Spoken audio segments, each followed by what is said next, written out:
Kembali lagi dengan Opung Parabelak di Pro Kontra, di mana setiap narasi memiliki sudut pandang yang berbeda dan tergantung bagaimana Anda memandangnya dan Anda tidak perlu merasa berdosa. Wah, luar biasa. Saya berada di mana ini? Ya, saya serasa di kantor baru ini. Ya, jadi pagi hari ini kita akan berbincang-bincang mengenai ya ada 50 tokoh nasional ya, tokoh nasional yang datang ke kediamannya Bapak Prabowo di Kertanegara. Tokoh nasional sementara Mensesnek mengatakan mereka bukan tokoh nasional, hanya sekedar tokoh masyarakat. Sama dong sama Opung Parabelak tokoh masyarakat ya.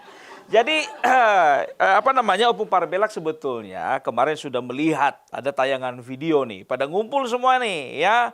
Tokoh-tokoh seperti Susno Duaji, setelah itu Narko, setelah itu Gatot Nurmantio, setelah itu ada Said Didu dan juga ada beberapa influencer-influencer yang sebelah sana lah, kan begitu ya. Dan juga Said Didu juga di dipastikan hadir karena memang pertemuannya di rumah beliau. Ya, jadi kalau berbicara tokoh-tokoh ini kita sudah tahu bahwasanya mereka ini portofolionya sudah pasti pembenci Jokowi ya dan juga pembenci Gibran ya, kita udah tahu lah backgroundnya itu oleh karena mereka itu tidak dapat kursi, mereka gak dapat jatah, capres mereka yang mereka dukung itu kalah, ya apapun alasannya ya. Jadi mereka itu mengadakan sebuah pertemuan di rumah Said Didu ya sambil makan-makan apa segala macam. Dah, ternyata tidak lama kemudian ya ada berita yang mencengangkan. Apa itu? Katanya mereka dipanggil oleh Bapak Prabowo. Luar biasa Bapak Prabowo, top. Kayak nggak ada aja lagi ya tempat tokoh lain yang mau dipanggil Pak. Harus itu Pak.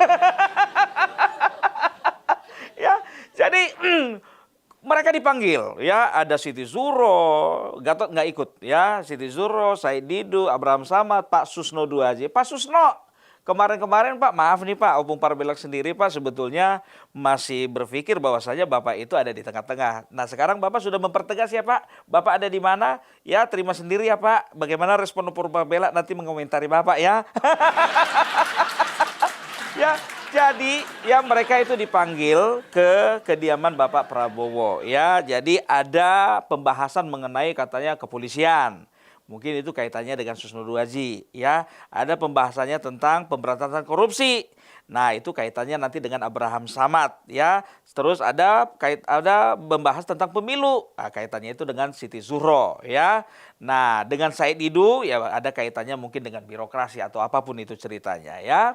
Nah, jadi informasi ya yang saya dengar itu sebetulnya bukanlah pertemuan politis ya.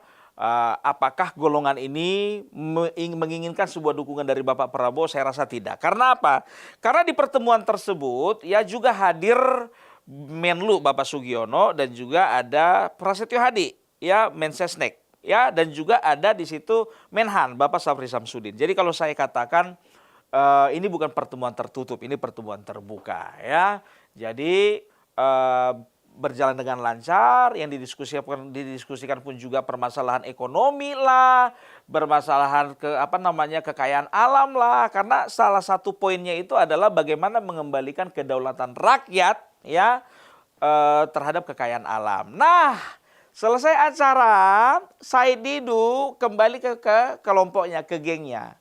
Dia mengatakan pokoknya melebih-lebihkan apa pertemuan yang dilakukan, hasil pembicaraan ketika berjumpa sama Bapak Prabowo, dia kemas secantik mungkin dengan bahasanya sendiri untuk memuaskan kelompoknya. Ya, jadi seolah-olah Bapak Prabowo itu mendukung kelompok mini ya secara politis. Padahal enggak ya. Nah, ada sebuah forum yang mereka gagas kembali. Apa namanya itu? GMKR. Gerakan Mengembalikan Kedaulatan Rakyat. Ya, kedaulatan rakyat seperti apa kita nggak tahu juga. Ya, kalau berbicara kedaulatan rakyat, ya apa yang mau direbut lagi? Ya, kecuali kalau mereka tidak sepaham, tidak seide, dan tidak searus dengan Presiden Prabowo, ya mungkin itu judul forumnya tepat, kan begitu. Nah, biasa seperti pada umumnya, seperti forum-forum yang sudah dilakukan di apa namanya di pertemuan-pertemuan kemarin kan begitu. Ujung-ujungnya apa? Ujung-ujungnya adili Jokowi, makzulkan Gibran. Luar biasa. Luar biasa. Berapa kali kalian bikin forum, berapa lah habis duitnya itu ya. Ya, nggak bosan loh mereka itu bikin forum. Aku masih ingat, biar tahu kalian, kemarin pernah bikin forum mereka di hotel. Mereka bikin forum di hotel, diusir kan. Dan kemarin pas gawat-gawatnya tanggal 25 Agustus, lagi demo besar-besaran, Refli Harun bikin forum. Nama forumnya ya Sekretariat Makzulkan Gibran. Bayangkan kalian, orang lagi rusuh, lagi demo, masih sempat-sempatnya mereka mengusulkan untuk bikin forum namanya Makzulkan Gibran. Ini gila kalau aku bilang gitu loh. Tapi biasalah itu ya. Kalau orang-orang bermasalah, itu selalu berkumpul dengan orang yang bermasalah. Ya, bermasalah dengan Bapak Jokowi, bermasalah dengan Gibran. Yang paling parah sebetulnya mereka itu bermasalah dengan diri mereka sendiri. Ya, nggak bisa move on gitu. Ya, karena apa? Karena mereka mungkin mendapat perlakuan yang tidak pantas menurut mereka oleh Bapak Joko Widodo. Kita udah tahu sendiri Said Didu bagaimana, kita udah tahu Refli Harun bagaimana, kita udah tahu Gatot bagaimana, kita tahu Sunarko bagaimana, kan begitu. Dan sebagian kalau nggak salah udah di balik papan, udah di balik papan. Tahu sendiri kan balik papan di mana? Ya di bawah tanah lah ya. Tapi kita nggak nyampe ke situ. Kita mau bicara tentang bagaimana PD-nya mereka ini ya membuat sebuah forum ya seolah-olah ya mereka membangkitkan lagi semangat adili Jokowi, makzulkan Gibran itu. Dan mereka mengaitkan dengan momen mereka dipanggil Bapak Prabowo. Padahal Bapak Prabowo dengan jelas mengatakan pertemuan dengan mereka itu hanya membicarakan bagaimana mengembalikan kedaulatan rakyat terhadap kekayaan alam. Cuman itu. Tapi di sini penyampaiannya Said Didu ya mereka itu mempertegas bahwasanya Bapak Prabowo mendukung gerakan mereka mengembalikan kedaulatan rakyat yang sudah dirampas oleh Bapak Joko Widodo selama 10 tahun. Jadi istilahnya begini ya, kalau bicara tentang mengembalikan kedaulatan rakyat kurang tepat. Yang betul itu adalah mengembalikan kedaulatan pribadi mereka sendiri. Karena apa? Ini semua orang ini dipertanyakan nih kerjanya apa kan begitu kan. Oleh karena kedaulatan pangannya dan ketahanan pangan mereka terancam, makanya mereka bikin forum kan begitu. Ya, jadi perlu ada gerakan ya supaya mereka bisa kerja. Karena kita tahu sendiri ya Refli Harun karena nggak kerja bikin YouTube ya, setelah itu ngelamar jadi lawyer kan begitu kan. Ya, jadi memang orang-orang kurang kerjaan ini orang ya. Apalagi Refli Harun dengan kejamnya, dengan teganya ya mengatakan apa? Dia mengatakan kalau bisa Bapak Joko Widodo ya itu nggak usah diadili. Kalau perlu dibawa berobat ke luar negeri, nggak usah dipulangkan, biar aja dibuang ke luar negeri. Sekarang yang jadi pertanyaannya Bang Refli ya, kalau orang sakit fisik masih bisa diobatin, nah kalau jiwa, otak sakit itu yang susah obatnya bos. Mau berobat kemanapun juga nggak bisa. Ya nggak ada, ya susah gitu. Harus terapi itu ke psikiater ya. Jadi kalau Bapak Joko Widodo nggak perlu dikhawatirkan. Yang perlu dikhawatirkan itu kawan-kawan abang tuh bang. Ya nggak perlu kusebutkan namanya satu-satu. Ya jadi Bapak Prabowo sudah dengan tegas mengatakan bahwasanya hanya berbicara tentang kedaulatan perekonomian segala macam ya. Nah ini ada yang menarik nih, ada yang menarik. Yang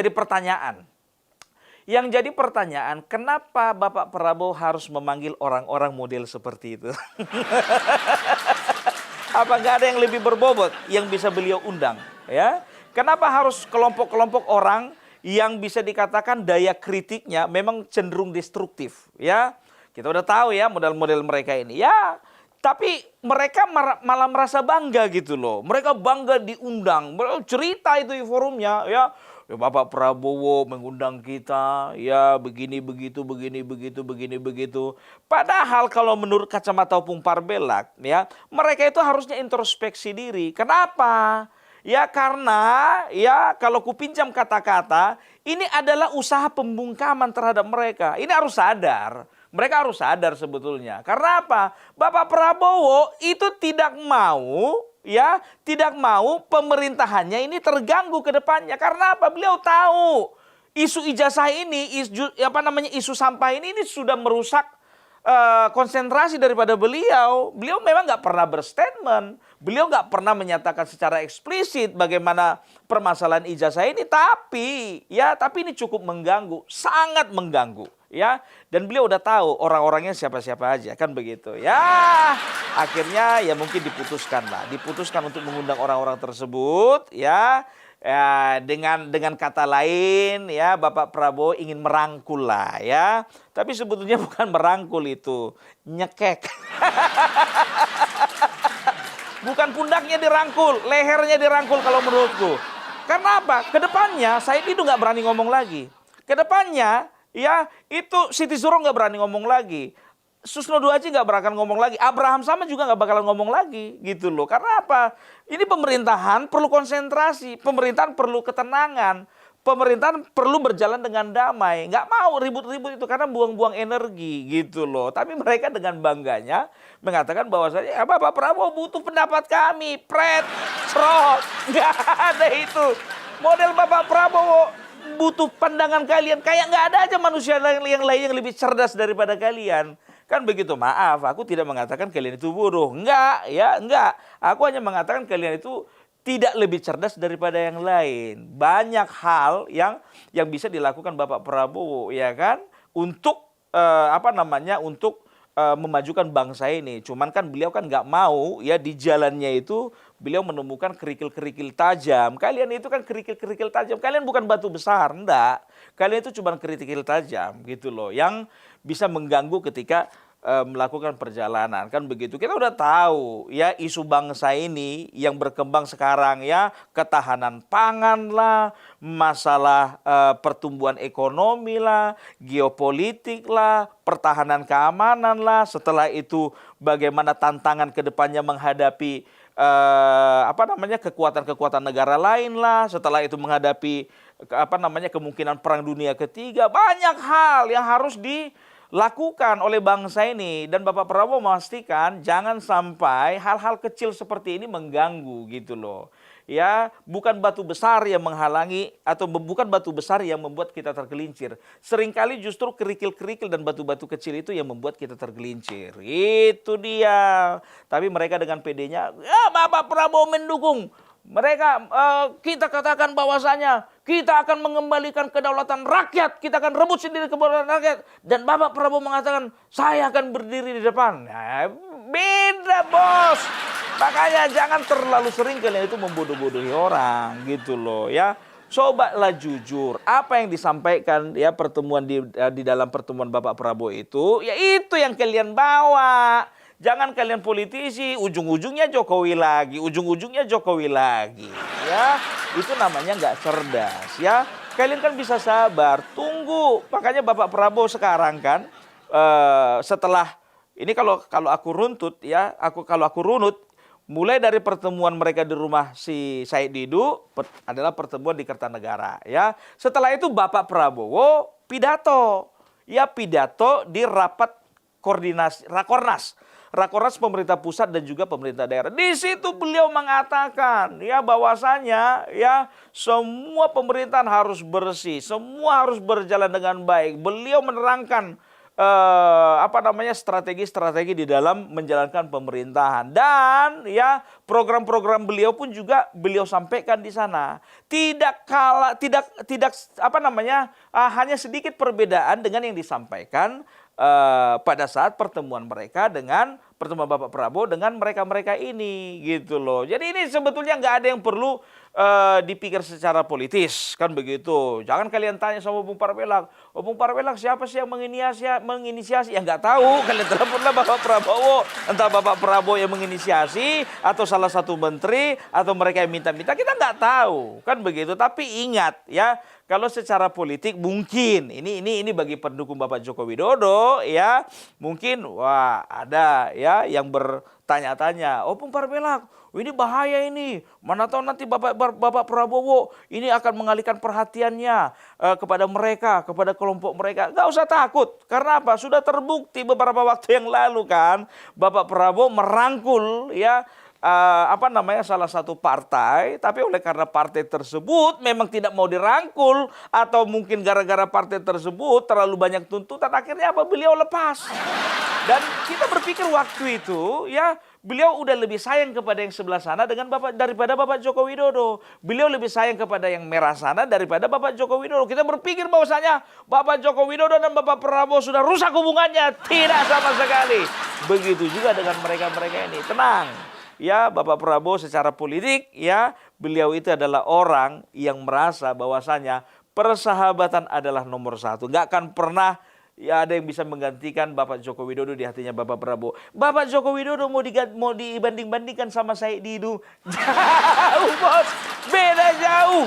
Nah, kalau kita bisa lihat dari kegantengan jauh lah ya. Kalau bicara fisik, kita kan nggak bicara fisik, tapi kita bicara tentang kualitas ketokohan. Seorang presiden ya yang sudah menyelesaikan 2 periode 10 tahun. Mau kita bandingkan dengan pecatan sekretaris BUMN? Oh, nggak bisa.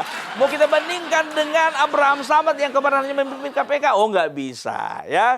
Jadi bisa dikatakan ya Bapak Prabowo sendiri pun juga, ini kalau berbicara politik lah ya, itu tidak akan pernah mengorbankan persahabatannya dengan Bapak Joko Widodo demi orang-orang seperti ini. Justru ya di sini Bapak Prabowo mungkin secara kenegaraan ya beliau ingin merangkul semuanya supaya apa? Supaya boleh semua berjalan dengan baik, dengan lancar, karena memang sejatinya beliau itu belajar dari Bapak Joko Widodo, kan begitu. Oke, kita tarung, oke kita tanding.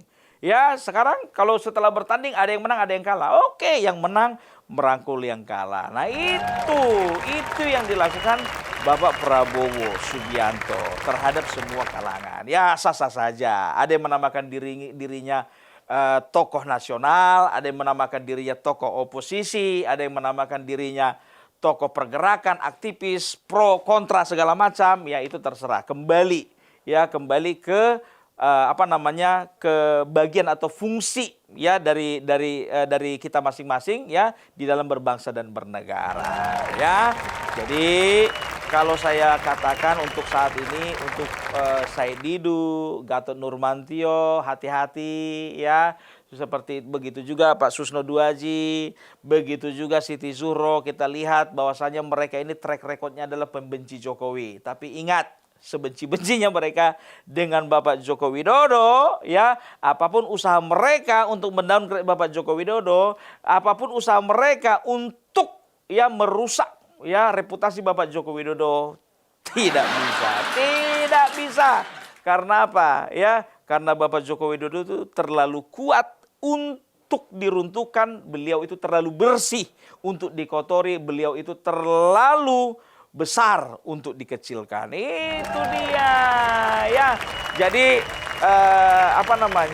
kalau berbicara tentang Bapak Prabowo ya dengan orang-orang seperti ini, kalau saya mengatakannya ini adalah tokoh oposisi ya, walaupun banyak mereka sendiri mengatakan bahwasanya mereka itu bukan tokoh oposisi.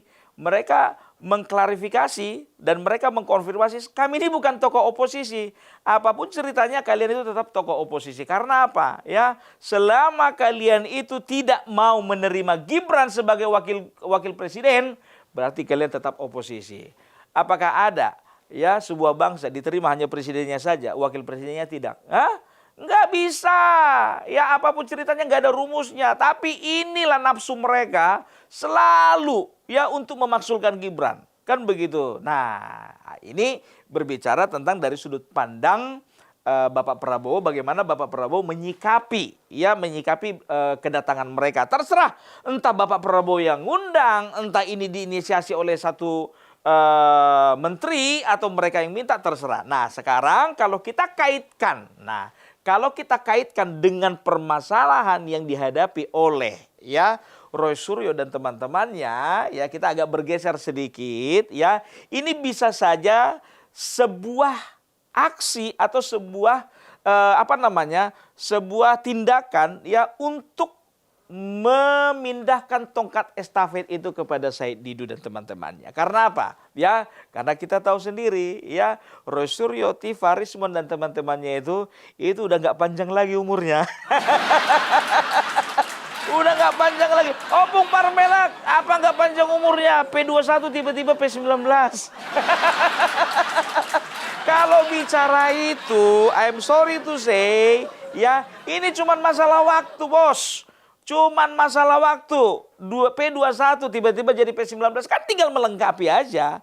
Ya berkas-berkasnya tinggal dilengkapi ya, walaupun 700 bukti ya terasa kurang ya, 70 saksi mungkin masih kurang kan begitu. Nah, ini bukan bukan menegaskan bahwasanya Roy Suryo akan selamat begitu saja. Enggak, ya justru penekanannya di sini adalah bagaimana Polda Metro Jaya boleh bekerja lebih hati-hati lagi, lebih profesional lagi, begitu. Bukan zong seperti yang dikatakan Roy Suryo. Nah, ya, jadi ini kan sedang bergulir ya. Jadi kita akan melihat bagaimana semua ini akan berproses. Cepat atau lambat mereka pasti masuk. Nah, kalau mereka masuk, ya, nggak ada lagi ceritanya Jokowi White Paper, nggak akan bunyi lagi. Kalau mereka masuk, Gibran Endgame nggak bunyi lagi. Nah, siapa yang meneruskan perjuangan mereka? Ya mereka estafetkanlah itu ke kelompok-kelompok ini. Karena apa? Karena mereka ini masih satu lingkaran gitu loh. Secara perjuangan mereka masih sama gitu. Makanya aku katakan ya kalau mereka ini masuk ya, banyak yang tanya sama Bung Parmelak, Bung kalau mereka masuk berarti udah aman dong Bapak Joko Widodo? Enggak. Akan ada yang meneruskan perjuangan mereka. Nah, itu dia ya. Ya orang-orang ini seperti ini, kita nggak tahu lagi gebrakan-gebrakan seperti apa lagi ya. Kita kan udah tahu ya, mereka ini adalah orang yang nggak bosan-bosan untuk memperjuangkan, sebetulnya bukan memperjuangkan jutaan rakyat Indonesia, enggak, memperjuangkan karir mereka ya, bagaimana mereka itu bisa eksis kan begitu ya. Jadi aku bisa memandangnya dari situ ya. Pertemuan ini bukanlah pertemuan yang mengkhawatirkan, sama sekali tidak mengkhawatirkan, karena kita udah bisa baca ya, Bapak Prabowo tidak akan pernah mengalihkan perhatian kepada mereka. Tapi kalau mereka merasa Bapak Prabowo mengalihkan perhatian kepada mereka, itu sah-sah saja ya, tidak ada unsur politik. Setelah itu kita bisa melihat bahwasanya ya, kalau Opung Parmelak sih sebetulnya meyakini, ini keyakinanku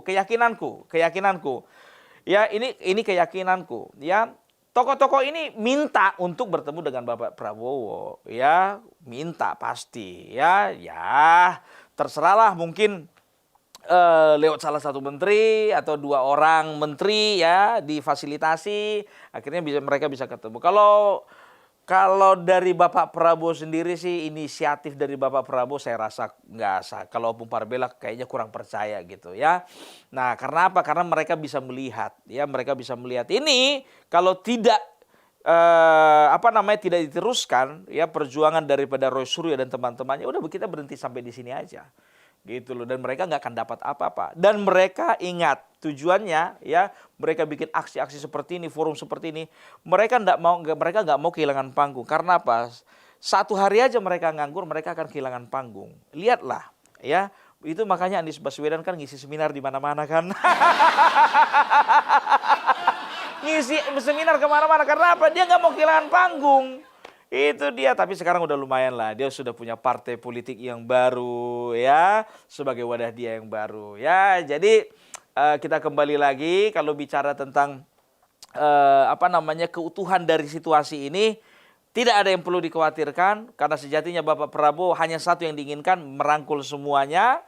Bagi para pendukung Bapak Joko Widodo ya, nggak ada yang perlu ditakutkan. Bapak Prabowo akan berpindah ke lain hati, tidak akan mungkin dengan orang-orang model seperti ini. Oke ya, jadi semakin bijaklah kita dalam menyikapi sebuah peristiwa, karena di balik sebuah peristiwa itu ada sebuah makna dan juga ada sebuah strategi ya, apalagi ini adalah peristiwa politik ya.